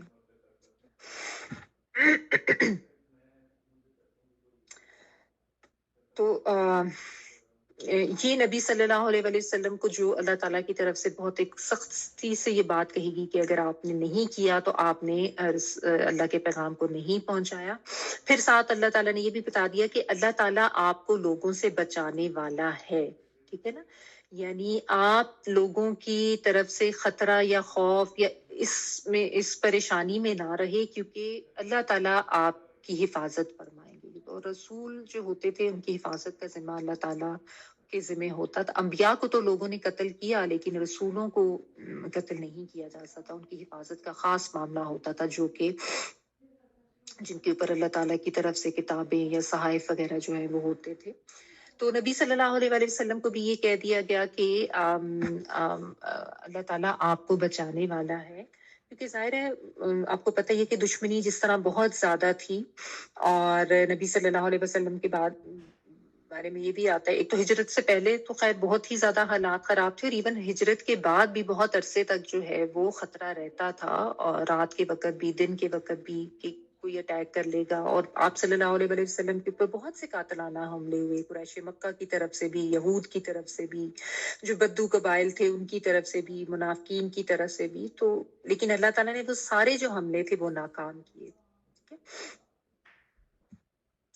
اور ساتھ اللہ تعالیٰ نے یہ بھی بتا دی ایک حقیقت، ان اللہ لا یہدی القوم الکافرین، کہ بے شک اللہ تعالیٰ کافر قوم کو ہدایت نہیں دیتا. یہ بھی یہاں پہ اللہ تعالیٰ نے واضح کر دیا کہ ظاہر ہے جن کے دلوں میں اتنا کفر ہے اور جن کے دلوں میں کوئی ہدایت کی طلب ہی نہیں ہے، تو ایسے لوگوں کو تو اللہ تعالیٰ ہدایت نہیں دے گا. ان کے دلوں میں ضد ہے، تعصب ہے، آپ کے لیے دشمنی ہے اور آپ کی بات نہیں مانتے، تو ایسے لوگوں کو ہدایت نہیں ملے گی. تو اس میں بھی دیکھیں کہ یہ کتنا خطرناک معاملہ ہے کہ یعنی اللہ کا نبی سامنے موجود، اللہ کی کتاب، اللہ کی آیات کا نزول ہو رہا ہے، اور لوگ ہدایت نہیں پا رہے ہیں اپنے سامنے. یعنی کوئی غائب کی بات نہیں ہے، سامنے نبی صلی اللہ علیہ وآلہ وسلم کی محفل میں ہیں، موجود ہیں، ان کے منہ سے قرآن مجید سن رہے ہیں، اور الٹا سرکشی میں آگے جا رہے ہیں، الٹا ان کی بغض اور عداوت جو ہے وہ بڑھ رہی ہے. کیونکہ کہ اللہ تعالیٰ نے کہہ دیا کہ اللہ تعالیٰ ایسے لوگوں کو ہدایت نہیں دیتا. تو ہدایت انہی کے لیے ہے جو ہدایت کی طلب رکھتے ہیں، یا جن کے اندر کوئی خیر ہوتی ہے، یا جو فطرت پر ہوتے ہیں ان کو اللہ تعالیٰ لے آتے ہیں اس طرف، جو اس طرح سے فطرت کو مسخ کر چکے ہیں اور اتنی زیادہ دشمنی اور حسد کا شکار ہو گئے ہیں نا، تو پھر ایسے لوگوں کو اللہ تعالیٰ ان کی اسی گمراہی میں بھٹکنے دیتے ہیں. ٹھیک ہے. تو اس آیت سے پھر یہ پتا چلا کہ ایک تو یہ بات کہ ہمارا دین بالکل کمپلیٹ فارم میں ہمارے تک پہنچا ہے، ہمیں بھی اس کو اسی طرح رکھنا ہے. یہ نہیں سمجھنا چاہیے، کیونکہ دیکھیں اگر کوئی بدعت بھی اپناتا ہے نا، بدعت یعنی کوئی نیا دین کا طریقہ ایجاد کرتا ہے اور اس کو اپناتا ہے، تو چاہے وہ اپنے قول سے یہ بات نہیں کہہ رہا، لیکن اپنے عمل سے وہ ایسا ہی اظہار کر رہا ہے کہ جیسے نبی صلی اللہ علیہ وآلہ وسلم جو ہے وہ کچھ بتانا بھول گئے تھے، نعوذ باللہ ثم نعوذ باللہ من ذالک، لیکن ہم میں جو ہے یہ بات زیادہ سمجھ آ گئی تو ہم اس طریقے سے اس بات کو دین میں شامل کر رہے ہیں. ایک عمل جو ہے وہ اسی چیز کی گواہی دے رہا ہے نا، بھلے کوئی زبان سے نہیں کہہ رہا. تو اس لیے اس معاملے میں بہت زیادہ محتاط ہونے کی بات ہے. کل جیسا میں رجب کے حوالے سے بھی اسی طرح سے بتایا کہ بہت سی ایسی بدعات اور غلط قسم کی عبادات ہمارے دین میں شامل کر دی ہیں. تو کیا ہم یہ سمجھتے ہیں کہ نبی صلی اللہ علیہ وآلہ وسلم نے جو ہے ہم تک اللہ تعالیٰ کی بات پہنچانے میں کوئی کمی کرتی تھی، یا نعوذ باللہ، یا نبی صلی اللہ علیہ وآلہ وسلم کو نہیں پتا تھا کہ اس عبادت کا زیادہ ثواب ہے تو مجھے بھی یہ کرنا چاہیے؟ یا صحابہ کرام جو ہے اس روئے عرض پہ صحابہ کرام سے بڑھ کے تو نبی صلی اللہ علیہ وآلہ وسلم کی محبت کا دعویٰ کرنے والا کوئی نہیں تھا، اور واقعی انہوں نے جس طریقے سے اپنی زندگیاں اور جانیں نثار کی آپ صلی اللہ علیہ وآلہ وسلم کے ساتھ اور اس مشن کا حصہ بنے، وہ ہم لوگوں میں تو وہ جذبہ ہے ہی نہیں، اور نہ ہی ویسے کوئی حالات یا ایسی آزمائشیں ہمارے لیے ہیں جن سے وہ گزرے اور سرخرو ہوئے. تو انہوں نے بھی کبھی نہ کوئی اس طرح کی عبادات کی غلط، اور نہ کوئی غلط اور نئے طریقے ایجاد کیے. تو جو ایز اٹ از نبی صلی اللہ علیہ وسلم نے دیا تھا، کیونکہ آپ کو اللہ تعالیٰ نے کہا تھا کہ جو کہا گیا ہے وہ آگے پہنچا دے، اور آپ صلی اللہ علیہ وسلم نے پہنچا دیا. تو ہمیں بھی اس چیز میں محتاط ہو راہ نہ نکالیں، جس طرح سے جو دین ہے اس کے بارے میں فہم حاصل کریں نا. چونکہ ہم سمجھتے نہیں ہیں، ہم پڑھتے نہیں ہیں قرآن مجید کو اور اپنے دین کا علم حاصل نہیں کرتے، اس لیے غلط چیزوں کی طرف چلے جاتے ہیں. فلاں نے یہ بتا دیا، فلاں کو وہ کرتے ہوئے دیکھ لیا، ہمارے خاندان میں یہ ہو رہا تھا، اسی رسم کو ہم نے لے کے چلنا ہے، ہم نے اپنے بزرگوں سے یہ سنا، ہمارا تو دین بس اتنا ہی ہے. اس لیے تو وہ دین تو نہیں ہے نا، وہ تو بس مذہب ہے. جو روایتی طریقے، جو رسوم و رواج ہم نے دیکھے، ہم نے اسی کو دین سمجھ لیا. جو ہم نے سنے، ہم نے لوگوں کو اپنے کلچر میں کرتے ہوئے دیکھا، ہم نے اسی کو دین سمجھ لیا. تو یہ تو دین نہیں ہے. اللہ تعالیٰ کا دین وہی ہے جو نبی صلی اللہ علیہ وآلہ وسلم تک پہنچایا گیا اور انہوں نے آگے ہم تک پہنچایا. اور پھر یہ بھی بات کہ جب اللہ تعالیٰ کے دین کو واقعی سمجھ کے پڑھ کے انسان اس کے اوپر چلنے کی کوشش کرتا ہے، اور بالخصوص جب اس کو آگے پہنچانے کی کوشش کرتا ہے، تو لوگوں کی طرف سے جو ہے وہ مخالفت بھی آتی ہے. لوگ روکتے بھی ہیں، لوگ باتیں بھی کرتے ہیں، اعتراضات بھی کرتے ہیں، مذاق بھی اڑاتے ہیں. لیکن انسان نے اپنا توکل، اپنا بھروسہ اللہ تعالیٰ کی ذات کے اوپر کرنا ہے، کیونکہ اللہ تعالیٰ کی ہی یہ ذمہ داری ہے کہ جب کوئی اللہ کے دین پر چل رہا ہے، اگر اس کو وقتی طور پہ کوئی تھوڑا بہت آزمائش کے طور پہ کوئی لوگوں کی باتیں سننی بھی پڑ رہی ہے، تو وہ یہ سوچ لے کہ میں نے تو اللہ کو خوش کرنا ہے نا، اور میں اپنی آخرت کے لیے یہ کر رہا ہوں. اور اللہ تعالیٰ خود ہی ہمت بھی دیتے ہیں، اور اللہ تعالیٰ خود ہی راستے آسان بھی کرتے ہیں. لیکن ہوتا ہے کہ جب آپ اللہ کی راہ میں نکلیں یا اللہ تعالیٰ کے دین پر چلنے کی کوشش کریں، تو مختلف طریقے سے جو ہے وہ لوگ رکاوٹ بنتے ہیں. لیکن اپنا توکل اللہ پہ رکھنا ہے کہ اللہ کے لیے کر رہا ہوں، اللہ ہی حفاظت کرے گا، اللہ ہی مجھے ہمت دے گا. اور آخرت میں جواب دہی کا احساس ہم نے رکھنا ہے نا، کہ دنیا کے لیے تو کر ہی نہیں رہے، آخرت کے لیے کر رہے ہیں، تو آخرت میں اللہ اس کا ریوارڈ بھی دیں گے. اور میں نے چونکہ اللہ کو جواب دے ہونا ہے، لوگوں کو میں نے جواب دے نہیں ہونا، تو اس لیے مجھے لوگوں کی باتوں سے یا ان کے اعتراضات سے یا ان کے مذاق سے ڈر کے پیچھے ہٹنے کی ضرورت نہیں ہے. استقامت سے جمے رہیں، جو چیز، جو بات، جو حکم جس وقت پتہ چلے اس پر اسی وقت عمل پیرا ہوں، اور اس پہ قائم رہنے کی اللہ تعالیٰ سے دعا بھی کریں. اللہ تعالیٰ ہم سب کو اس توفیق عطا فرمائے. اور یہ کہ اپنے اندر ہدایت کی طلب ضرور رکھیں، کیونکہ اللہ تعالیٰ نے کہا ہے کہ اللہ تعالیٰ انکار کرنے والوں کو، کفر کرنے والوں کو ہدایت نہیں دیتا. تو اپنے اندر جو ہے نا ایک سمیعنا و اطعنا والا جو رویہ اور جو جذبہ ہے نا، یہ لانے کی ضرورت ہے کہ بس سن لیا تو ہم نے اب اس پہ اطاعت کرنی ہے. کہ اور اپنے لیے دعا بھی کریں کہ اللہ تعالیٰ ہمیں ہدایت دے ہر چیز میں، ہر معاملے میں. بعض دفعہ ایسے ہوتا ہے کسی چیز میں کوئی بات نہیں بھی سمجھ آ رہی یا حکم نہیں بھی سمجھ آ رہا کہ یہ کیوں ہے یا کس طرح سے ہے، تو اللہ تعالیٰ سے دعا کریں. اللہ تعالیٰ خود ہی اس حکم کا فہم جو ہے وہ آسان کر دیتے ہیں، اس کو سمجھنا بھی. تو ہدایت کی دعا بھی کریں اپنے لیے اور ہدایت کی طلب بھی رکھیں. جتنی ہدایت کی طلب و تڑپ لے کر اس قرآن کو سمجھنے کے لیے اس کی طرف آئیں گے، اللہ تعالیٰ اتنی ہی آسانیاں کریں گے اور اتنے ہی راستے کھولیں گے. آگے دیکھیں آیت نمبر 68. قل یا اہل الکتاب لستم علی شیء حتی تقیموا التوراة والانجیل وما انزل الیکم من ربکم ولیزیدن کثیرا منهم ما انزل الیک من ربک طغیانا وکفرا فلا تأس علی القوم الکافرین. آپ صلی اللہ علیہ وسلم کہہ دیجئے کہ اے اہل کتاب، تم تو دراصل کسی چیز پر نہیں جب تک کہ تورات اور انجیل کو اور جو کچھ تمہاری طرف تمہارے رب کی طرف سے نازل کیا گیا ہے قائم نہ کرو. جو کچھ آپ کی جانب آپ کے رب کی طرف سے اترا ہے وہ ان میں سے بہت سو کو طغیانی یعنی سرکشی میں اور کفر میں اور بھی بڑھا ہی دے گا. تو آپ ان کافروں پر غمگین نہ ہوں. قل کہہ دیجئے، نبی صلی اللہ علیہ وسلم کو کہا جا رہا ہے آپ کہہ دیجئے یا اہل الکتابی، اے اہل کتاب، لستم نہیں ہو تم، لیسا اور تم سے مل کے بنتا ہے یہ لستم جو ہے نا، لیسا نہیں اور تم کے معنوں میں نہیں ہو تم، علا اوپر، شیئن کسی چیز کے، حتی یہاں تک کہ تقیم التوراۃ، تا تم کے لیے ہے اور قاف واو میم قائم کرنا. تقیم التوراۃ تم قائم کرو، التوراۃ تورات کو، والانجیل اور انجیل کو، وما اور جو انزلہ نازل کیا گیا، الیکم، الا اور کم سے مل کے بنتا ہے، الا طرف کے معنوں میں، کم تم سب کے معنوں میں، تمہاری طرف، من سے، ربکم تمہارے رب، یعنی تمہارے رب کی طرف سے جو کچھ تمہاری طرف نازل کیا گیا. وَلَيَزِيدَنَّ، یہ کل جو آپ نے آیت پڑھی تھی بالکل وہی بات ہے، اور البتہ وہ ضرور زیادہ کرے گا. وا اور کے معنوں میں، لا البتہ، یا وہ کے معنوں میں، پھر زا یا اور دال جو آ رہا ہے بیچ میں یہ روٹ ورڈ ہے، اور نون کے اوپر تشدید جو ہے وہ ضرور کے لیے آتی ہے، یعنی جب زور دے کے بات کرنی ہو تو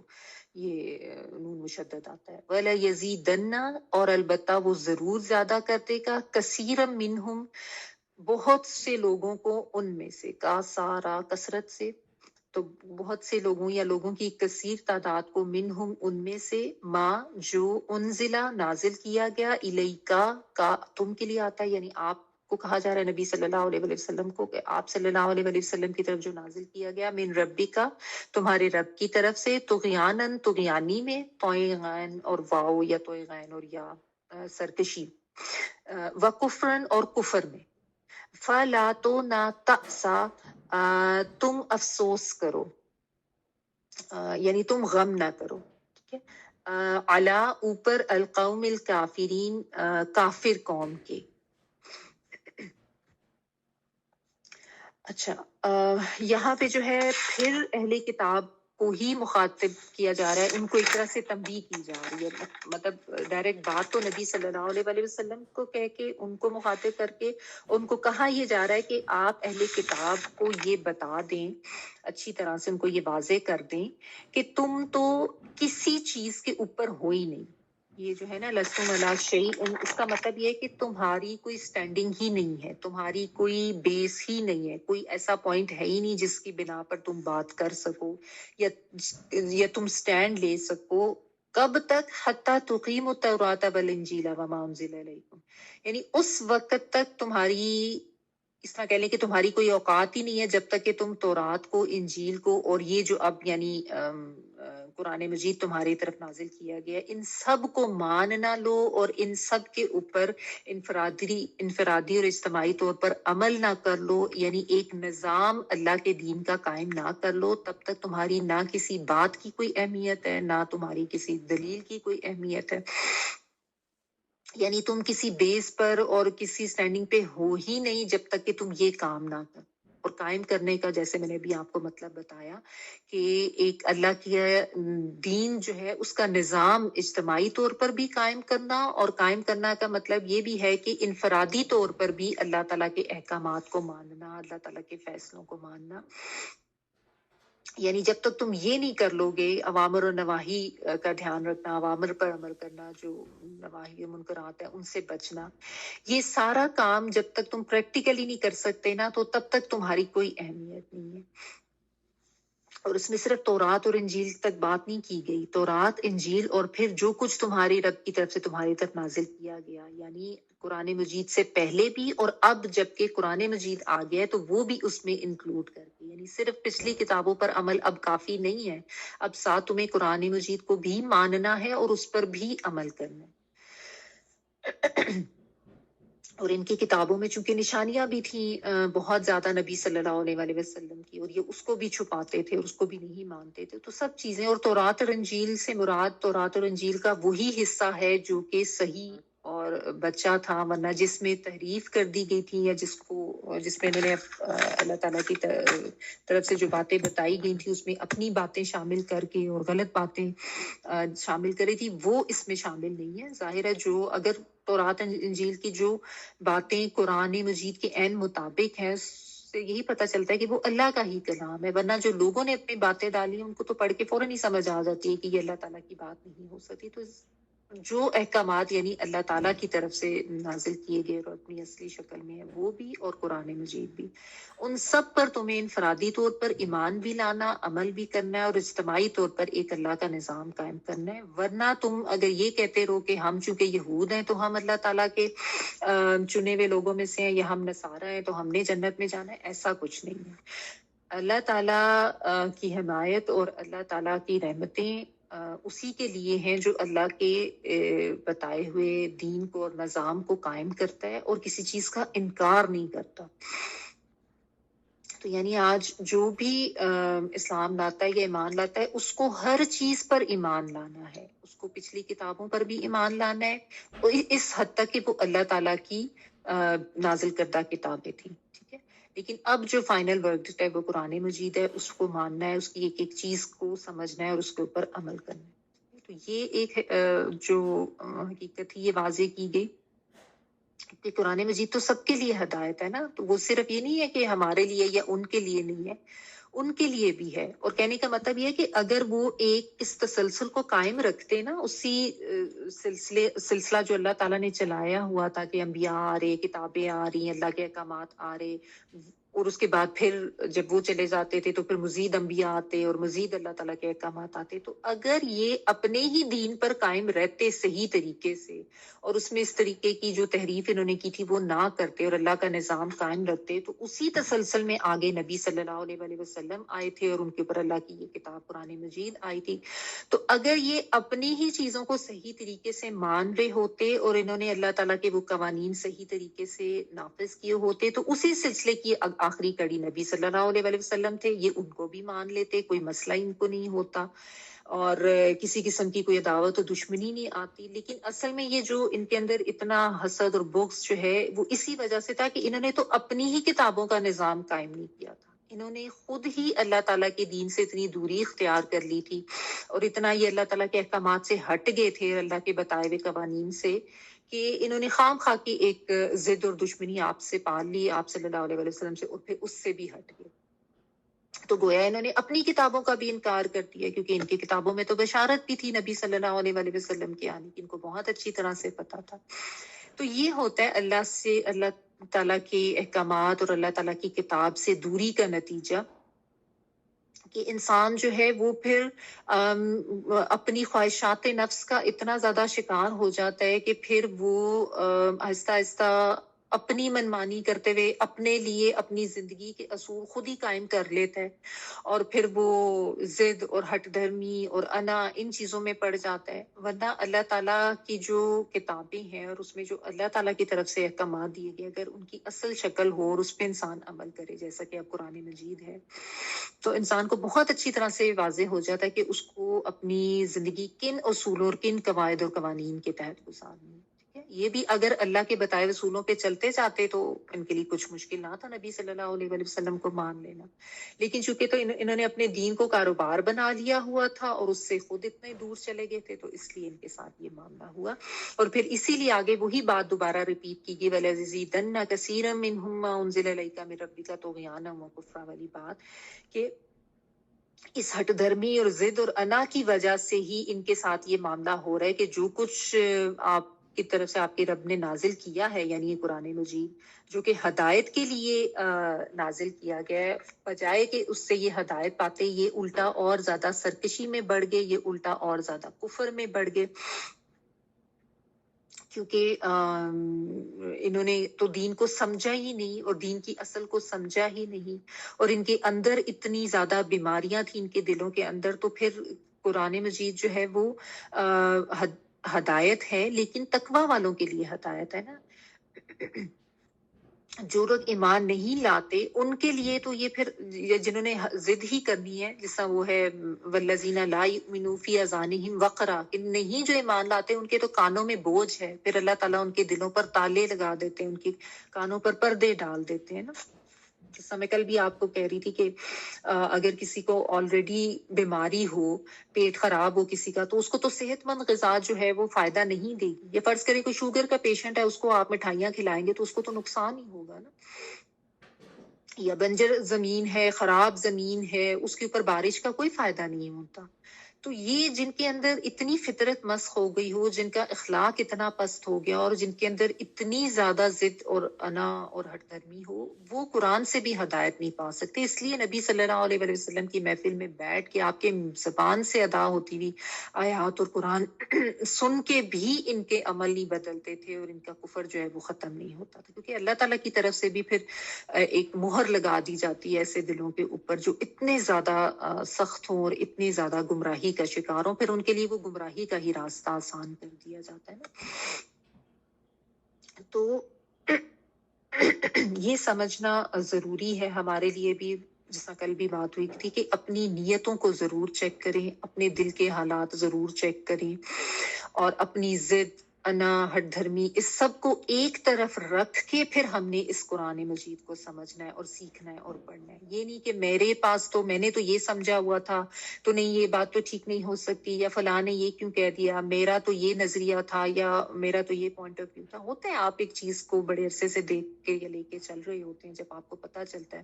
آپ کو لگتا ہے کہ نہیں شاید یہ چیز غلط بتائی جا رہی ہے مجھے، لیکن ایسا نہیں ہے۔ وہی بات ہے کہ اپنی تحقیق بھی کریں،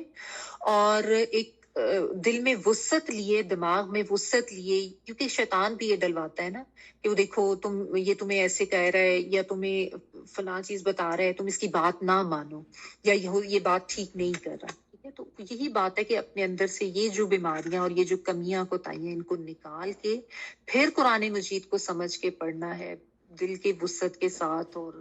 دماغ کو بھی کھول کے، تو پھر انسان ضرور ہدایت پاتا ہے۔ ورنہ یہی ہوتا ہے کہ قرآن سے بھی پھر لوگوں کی سرکشی میں اضافہ ہوتا ہے، جن کی نیتیں ہی ٹھیک نہ ہو۔ اور اسی لیے اللہ تعالیٰ نے کثیرن کہا، کیونکہ کچھ ایمان لے بھی آئے تھے، ان میں سے ساروں کے بارے میں کلو کہہ کے بات نہیں کی گئی۔ ٹھیک ہے، اور پھر اللہ تعالیٰ نے کہا کہ فَلَا تَأْسَ عَلَى الْقَوْمِ الْكَافِرِينَ، کہ تم ان کے اوپر افسوس نہ کرو۔ ٹھیک ہے،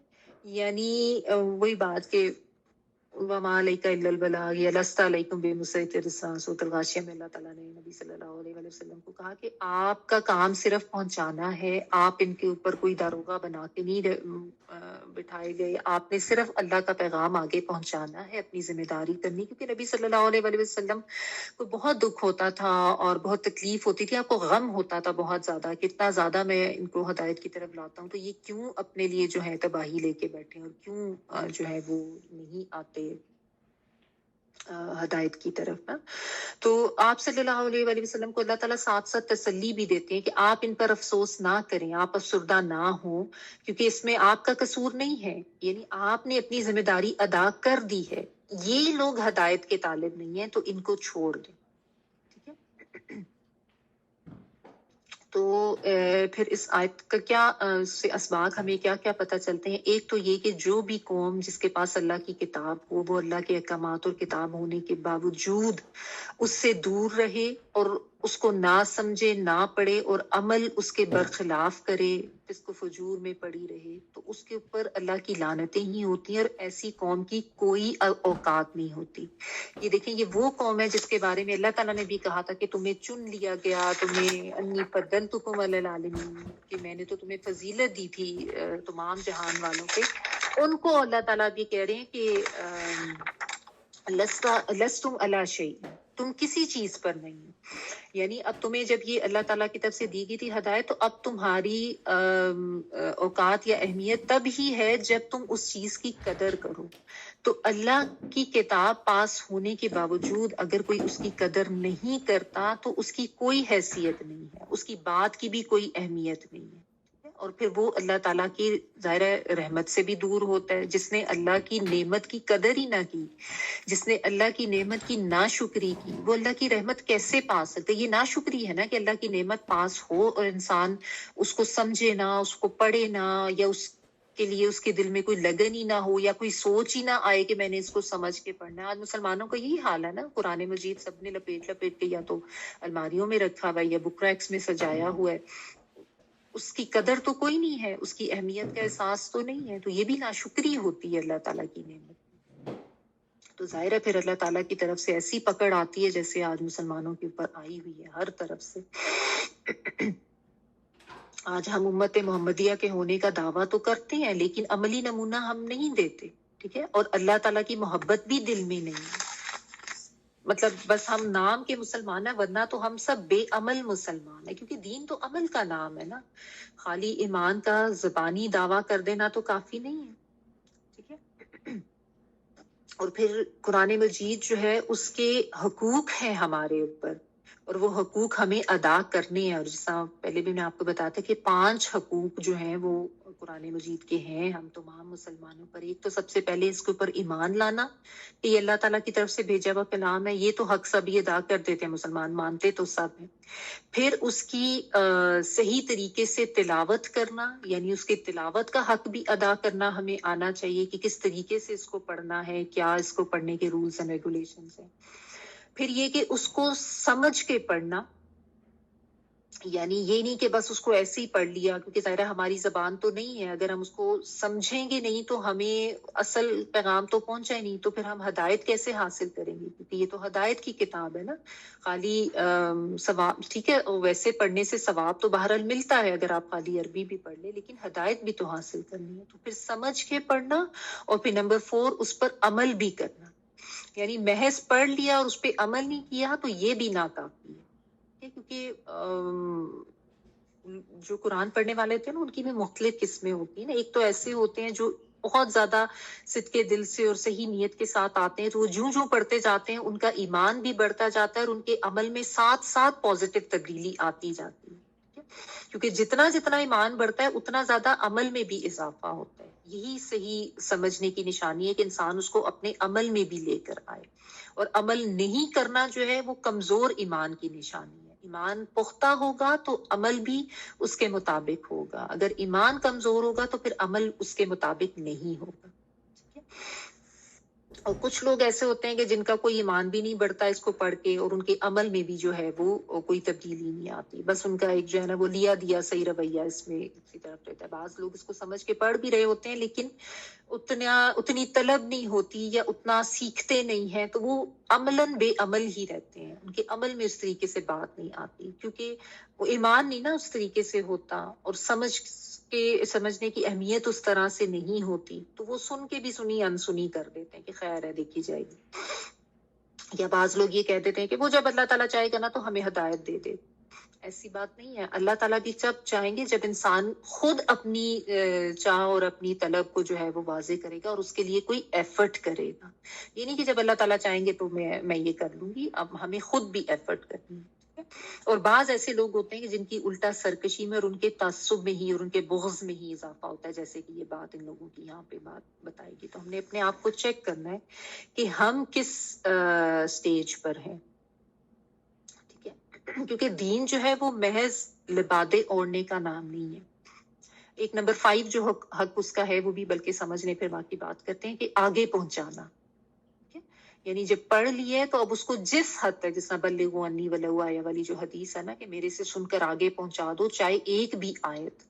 کسی بھی طریقے سے جو بھی آپ اپنا حصہ اس میں ڈال سکتے ہیں، چاہے اپنے بچوں تک ہی پہنچا دیں. جیسا ہوتا ہے نا کہ جب آپ خود پڑھتے ہیں سمجھتے ہیں پھر آپ کا دل کرتا ہے کہ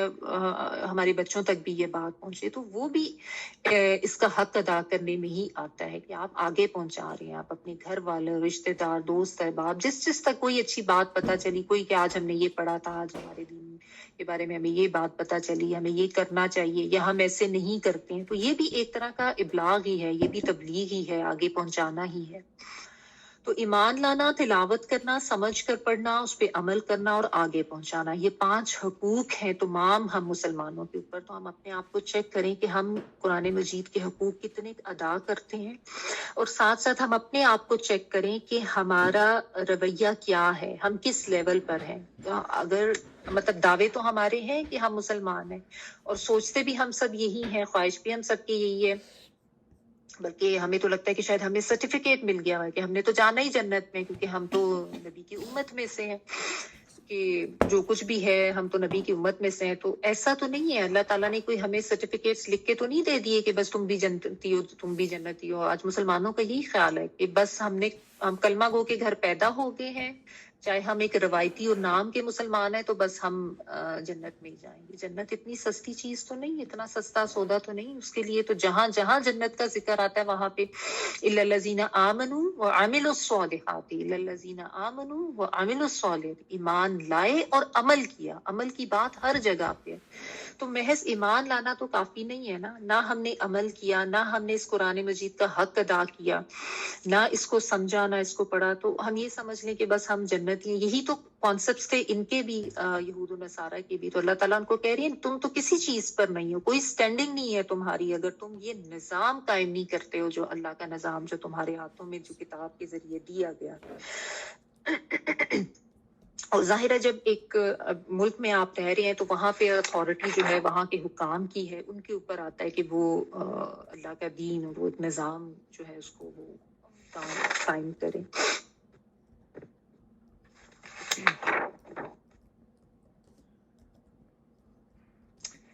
ایک آیت اور کر لیتے ہیں. ان الذین آمنوا والذین ہادوا والصابئون والنصارى من آمن باللہ والیوم الآخر وعمل صالحا فلا خوف علیہم ولا هم یحزنون. بے شک وہ لوگ جو ایمان لائے اور جو یہودی ہو گئے اور صابی ہو گئے اور نصرانی ہو گئے، جو بھی اللہ پر اور قیامت کے دن پر ایمان لائے اور نیک عمل کرے، اس پر نہ کوئی خوف ہوگا اور نہ وہ غمگین ہوں. ان الذین، بے شک وہ لوگ، آمنو جو ایمان لائے، والذین اور وہ لوگ، ہادو جو یہودی ہو گئے، والصابئون اور جو صابی ہو گئے. صاد با حمزہ اس کا روٹ ورڈ ہے. عموماً اس کا ترجمہ جو ہے نا صابی کا ستارہ پرست لکھا ہوتا ہے، لیکن ان کے بارے میں جو ہے نا کوئی ایسی حتمی رائے نہیں ملتی ہے. بعض کا یہ خیال ہے کہ یہود تو نصارہ کے بیچ میں ہی کوئی قوم تھی، بعض کا یہ خیال ہے کہ ان سے پہلے کوئی قوم تھی جن کو صابی کہا گیا ہے. ان میں باقی قوموں کی طرح ان میں بھی توحید پرست بھی تھے اور کچھ مشرک بھی ہو گئے تھے، لیکن بہرحال یہ ایگزیکٹ کوئی اس کے بارے میں نہیں پتا چلتا کہ کون ہے. لیکن صابی کا ورڈ جو یہ 3 جگہ پہ قرآن مجید میں ہے، پہلے سورۃ البقرہ میں بھی آپ پڑھ چکے ہیں. والنصارى اور جو نصارہ ہے، من آمن باللہ جو ایمان لائے اللہ پر، والیوم الآخر اور یوم آخرت پر، وعمل صالحا اور اس نے عمل کیے صالح یعنی نیک اعمال کیے. فلا تو نہیں خوف ان کوئی خوف علیہم ان پر، ولا هم یحزنون اور نہ ہی وہ غمگین ہوں گے. یحزنون وہ حزن میں نہیں آئے، حزن و ملال ہوتا ہے نا اردو میں، وہی ورڈ ہے، یعنی وہ غمگین نہیں ہے. تو یہ وہی مضمون ہے جو سورۃ البقرہ آیت نمبر 62 میں آپ پڑھ چکے ہیں کہ انسان کی نجات کا انحصار کس چیز پر ہے. اس چیز پر نہیں ہے کہ انسان کسی خاص گروہ میں ہوگا، جیسے یہود کہتے تھے کہ ہم جنتی ہیں کیونکہ ہم یہودی ہیں، یا نصارہ کہتے تھے کہ جو نصارہ ہے میں سے ہے وہی جنتی ہے، یا جیسے آج مسلمان بھی کہتے ہیں کہ ہم مسلمان ہیں تو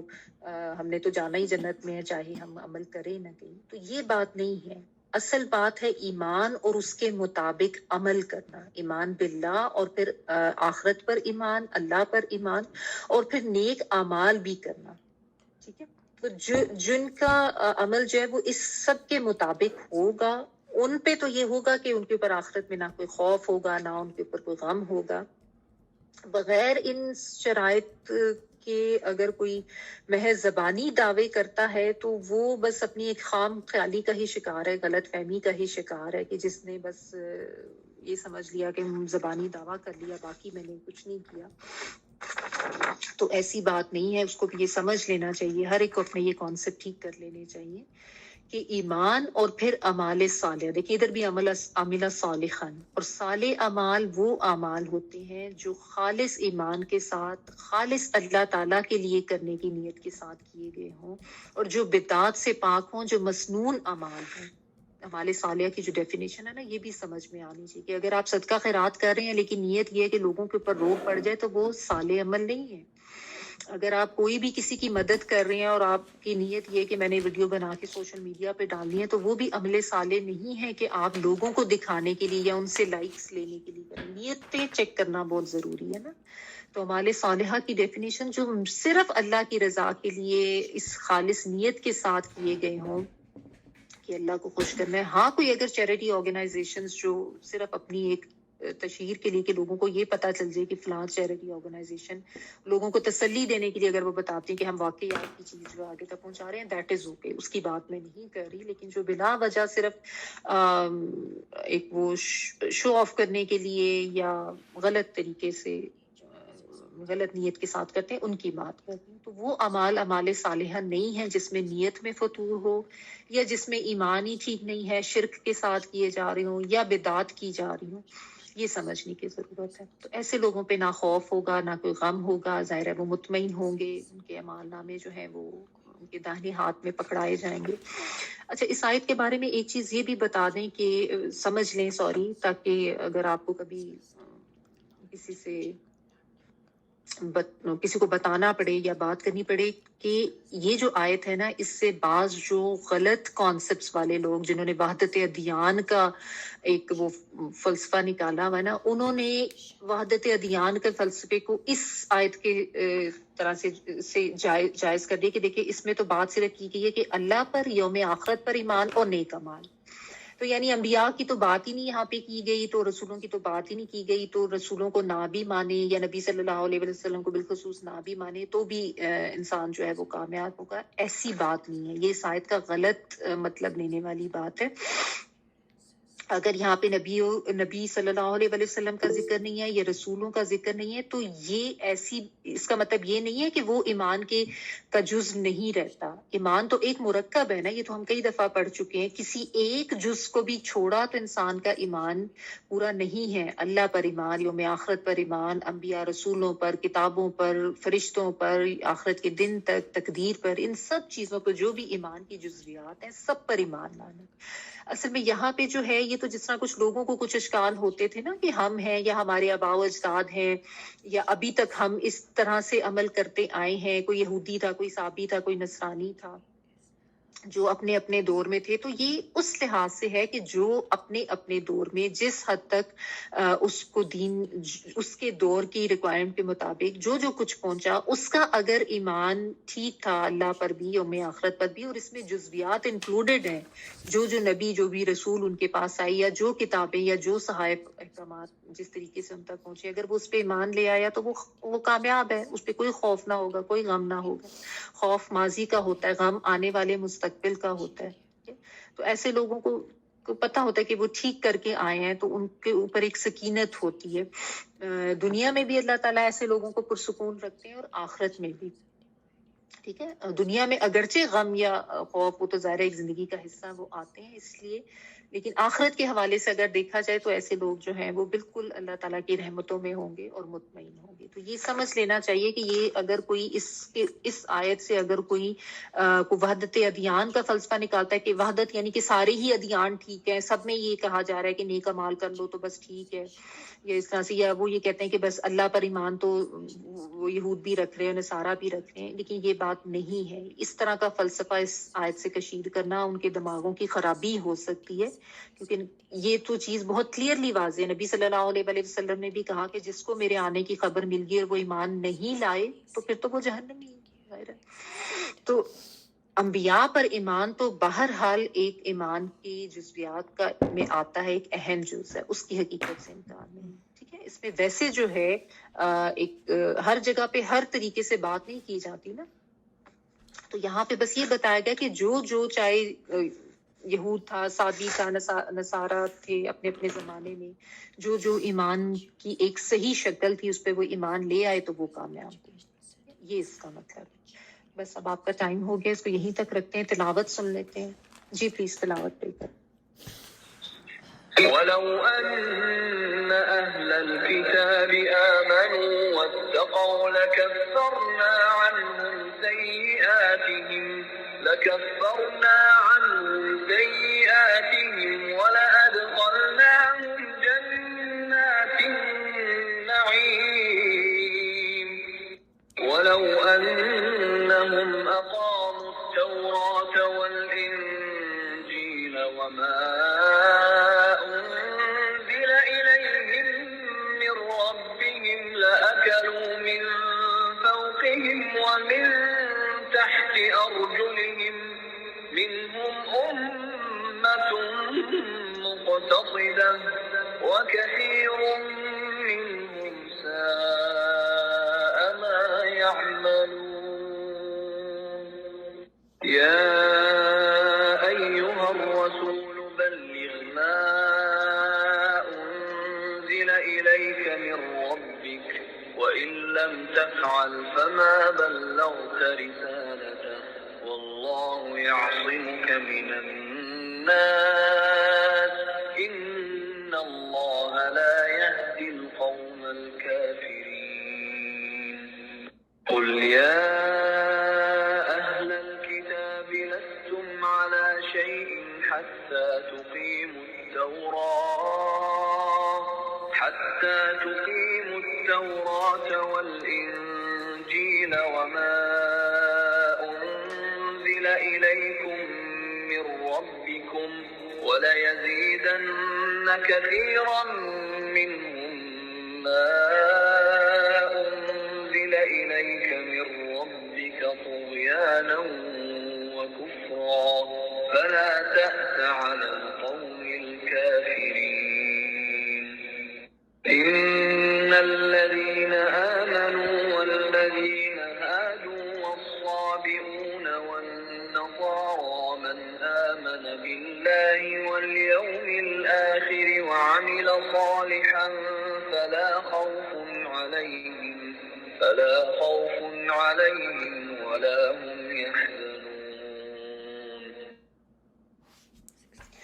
سبحانك اللهم وبحمدك نشهد أن لا إله إلا أنت نستغفرك ونتوب إليك. سبحان ربك رب العزة عما يصفون وسلام على المرسلين والحمد لله رب العالمين. بارك الله لي ولكم في القرآن العظيم ونفعني وإياكم بآيات وذكر الحكيم. وآخر دعوانا الحمد لله رب العالمين. دعا کر لیجیے.